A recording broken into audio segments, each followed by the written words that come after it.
दिन बजट सत्र का आपको क्या लगा? जिस तरह से विपक्ष कह रही है झूठ का पुलिंदा, क्या कहेंगे इस पर? देखिए, चूंकि पहला ही बजट सत्र है और सरकार गठन के अभी कुछ ही महीने हुए हैं, लेकिन हमें इस बात का भी ध्यान है कि इससे पूर्व की सरकार भी इन्हीं की थी जो 5 साल पूरा चली। थोड़ी मोड़ी विवादों को अगर हटा दिया जाए तो पूरी चली, लेकिन उस कालखंड में भी हमने देखा कि स्थानीय नीति नहीं दे पाए, नियोजन नीति नहीं दे पाए, विस्थापन नीति, विस्थापन आयोग, पुनर्वास आयोग का गठन नहीं कर पाए, सीएनटी जैसी कानूनों का उल्लंघन होते हुए हमने देखा। तो ऐसे में अगर कोई अगर सामने खड़ा होकर कोई नेता की अगर एक आम जनता भी कह रही है कि झूठ का पुलिंदा है, तो इसमें कोई हर्ज नहीं है। पहला बजट सत्र, क्या तैयारी है आपकी? अपने क्षेत्र के किस मुद्दे को आप देखिए, उठाएंगे? हमारे क्षेत्र को मैंने अध्ययन किया, हमारे क्षेत्र को स्वास्थ्य संबंधित विषय चाहिए, इसीलिए मैं एक ट्रॉमा सेंटर का डिमांड करूंगा, क्योंकि वो जीटी रोड एनएच पड़ता है और प्रत्येक दिन ऐसी घटनाएं घटती हैं जहां एक ऐसी घटना घटने के बाद उन्हें धनबाद या रांची शिफ्ट किया जाता है और काफी असुविधा होती है। तो मैं अपने क्षेत्र की भौगोलिक स्थिति के अनुसार से ही मैं अपना चर्चा करने वाला हूं बजट के सत्र में। अच्छा, आप गाड़ी पर सवार थे, 1947 आपका लिखा हुआ था। देखिए, मैं पुनः कहूंगा, मैं स्पष्टवादी इंसान हूं। मैं 1932 की गाड़ी का नंबर लेने के लिए उत्सुक था, लेकिन चूंकि मैं जिस विधानसभा से आता हूं उसी विधानसभा में माननीय श्रद्धेय स्वर्गवासी जगन्नाथ महतो का संबंध था। वो 4 बार वहां से विधायक रह चुके हैं और उनकी गाड़ी का नंबर ऑलरेडी 1932 है और शायद उनकी आधा दर्जन गाड़ियां हैं जो 1932 नंबर से हैं।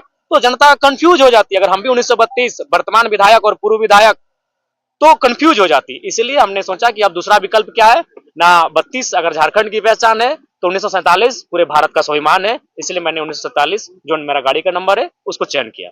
2000 भी तो हो सकता था, झारखंड निर्माण का ये। ठीक है, जब देश पहले, फिर जब हम आएंगे तो झारखंड, जब कभी भविष्य में अगर हम रहें बरकरार तो सोचा जाएगा। अच्छा, पेपर लीक पर आपका क्या स्टैंड होगा?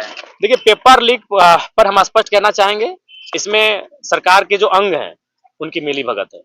आप लाख जो दोषी पाए गए वो किसी अन्य पार्टी से हैं, लेकिन जो लोग पेपर को बनाते हैं, जो पेपर को सील पैक करते हैं, जो पेपर को ले जाकर सेंटर में जाते हैं, वो सरकार के अंग होते हैं।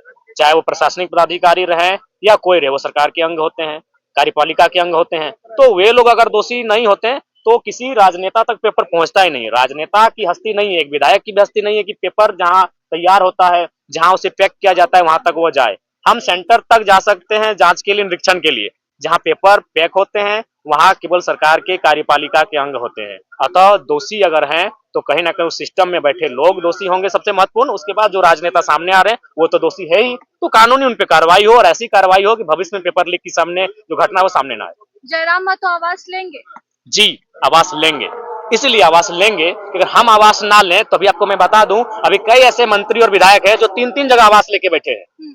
तो अगर हम नहीं लेंगे तो कोई कौन ले लेगा? कोई सरकार का खासम खास ले लेगा, सरकार का कोई पुराना हारा हुआ विधायक भी ले लेगा, कोई वर्चस्व है अभी उनका।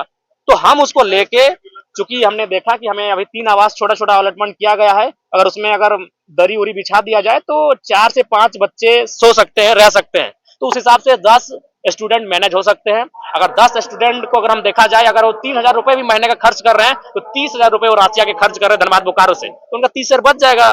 तो जरा महतो आवास लेगा और उस आवास को 10-12 बच्चों यानी स्टूडेंट जो पढ़ते हैं उनको सौंप देगा।